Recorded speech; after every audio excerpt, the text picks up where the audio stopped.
Hi, this is Gayle with BERNINA of Naperville. And you know what? Have you ever been like curled up with your favorite book and then you just kind of like put your glasses down, take the book somewhere, and you're like, oh my God, where are my glasses? I have this problem all the time. And when I'm curling up to read my favorite book, either Cursing Django or Stopping Inertia, both written by yours truly, of course, I make sure that I make a book caddy. Well, what's a book caddy or a book organizer? Well, it's our project this month for our Fat Quarter of the Month project. So you can easily make a ton of these for your friends and your family and yourself with some elastic, 6 fat quarters, and a nylon zipper. So let's see how it's done.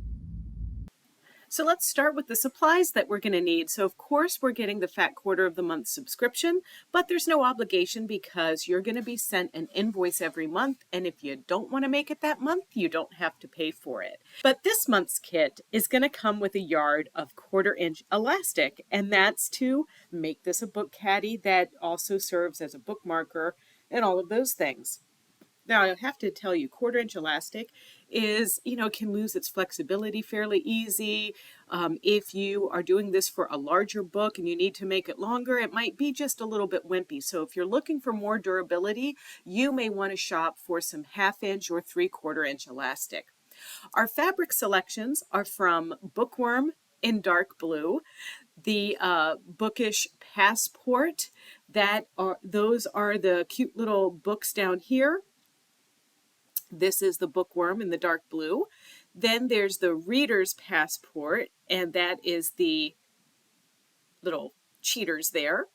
And then there's Mark My Words, the ivory bookmarkers, and then the text. So those are your fabrics. Now you're also going to need to find thread to match. I used cream color thread from Metler, silk finish 50 weight thread, and you're going to need a 14-inch zipper, but you're going to be cutting these down to a smaller size.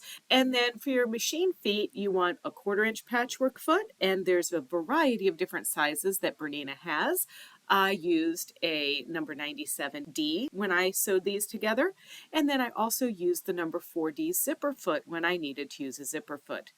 Interfacing, if you have some fusible woven, that's the OESD fusible woven that we use that you can buy on a tube or in a roll.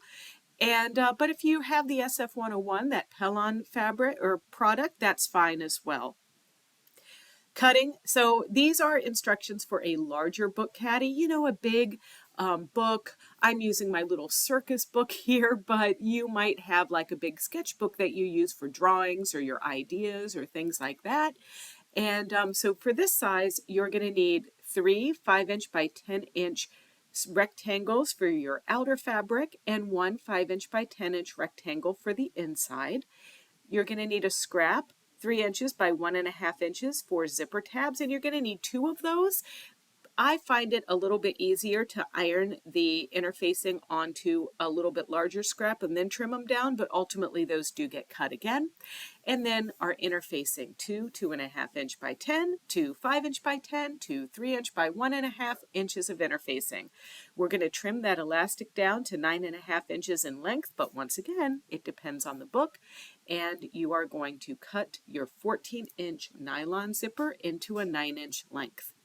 Now, if you're choosing to make the smaller book, then you're going to want 3 4.5 by 9.5-inch rectangles of the outer fabric, or in the inner fabric, 1 4.5-inch by 9.5-inch rectangle. You're going to need 2 3-inch by 1.5-inch pieces of scraps for your zipper tabs, and then the interfacing needs to be cut accordingly. This time the elastic is 7.5 inches in length, and the zipper is going to be trimmed down to 8.5 inches in length.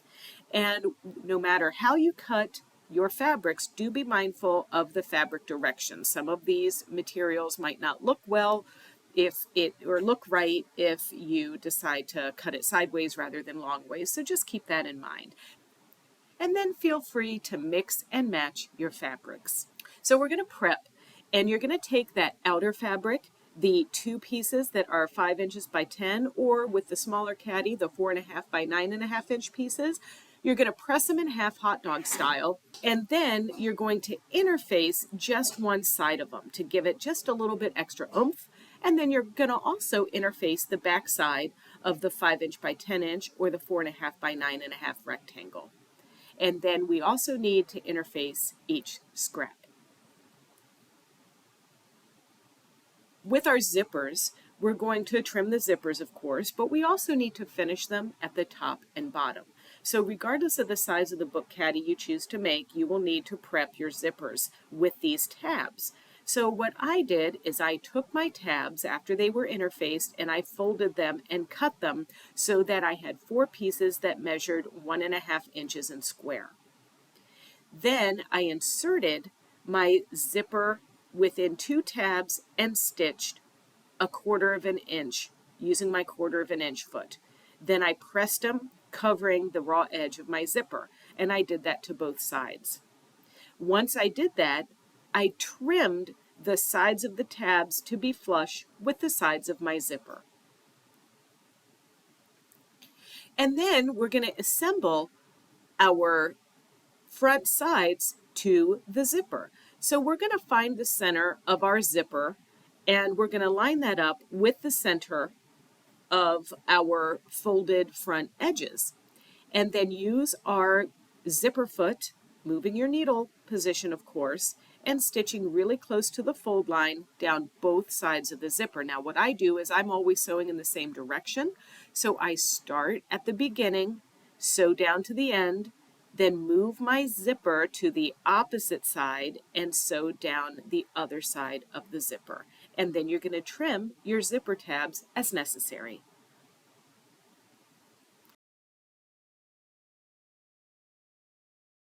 The elastic is going to go on after you complete that step, so we're going to pin the elastic to the top and bottom, making sure it doesn't twist in the middle. Then, if you have a book caddy in mind, you're going to adjust the length of the elastic accordingly, and it's better to be snug than it is to be too tight. My first go around at adjusting this, I kind of got my zipper to be a little too loose, and you really don't want to have a seam in that elastic, so it's best to kind of make any adjustments right now before you sew any further. Then, because we're going to turn this inside out, we want to unzip the zipper, and we want to place the back and lining wrong sides together. And that way, that's going to give us our lining. So then you're going to place the back side portion of that little back sides and the lining that are butted up against each other. You're going to put the outer fabric side down, and you're going to stitch all the way around your book caddy. And of course, to make this turn easily, I like to clip my corners. And then, I love to use my serger. I always have it handy and on deck and ready to stitch. So I wanted to save the edges of my inside of this book caddy with my serger that I had set up to a 4-thread overlock stitch, which I did and very easily did this. And then I trimmed my little worms and then turned my book caddy inside out. Now don't forget, all of these instructions are right here in the description of this video. Not only that, but we also put them on our website under our Fat Quarter Club. That's right, there's a club, and it's our Fat Quarter Club, and you can sign up and you will get every month an invoice for that month's Fat Quarter Club project. And you know what? If you're just not into it that month, if you have too many projects or whatever, you don't have to purchase it. But certainly you'll want to, because these are fun, fast, and easy projects that we do here at BERNINA of Naperville. Another thing that we do here at BERNINA of Naperville, we have a lot of tutorials on our YouTube channel.